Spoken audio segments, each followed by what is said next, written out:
Good morning guys. তো আজকে আমাদের চেস্ট ডে আছে, তো আমরা এখন যাব জিম। তো দেখো জিমে গিয়ে আমরা আজকে কী কী ওয়ার্কআউট করি। তো আমি চলে এসেছি জিমে, আর মোটামুটি ফাঁকাই ছিল, কিন্তু তারপর আস্তে আস্তে ভিড় হচ্ছিলো, বিকালবেলা ভিড় হবেই। তারপর আমরা মারছিলাম বেঞ্চ প্রেস, আর বেঞ্চ প্রেস পপার মারছিলাম। আজকে আমাদের আপার চেস্ট আছে, তো আপার চেস্টে বেশি ওয়ার্কআউট দেখাবো না, কয়েকটাই ওয়ার্কআউট দেখাবো যেগুলো তোমাদের চেস্টকে বেশিরভাগ পাম্প দিবে, সেই ওয়ার্কআউটগুলো দেখাবো। তারপর মারছিলাম হচ্ছে ডাম্বল প্রেস, এটাও প্রপারভাবে মারতে হবে।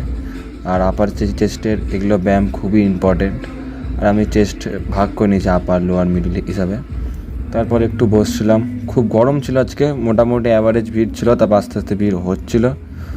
তো তারপর আমরা এখন মারবো হচ্ছে আবার বেঞ্চ প্রেস, এটা মিডিলের জন্য।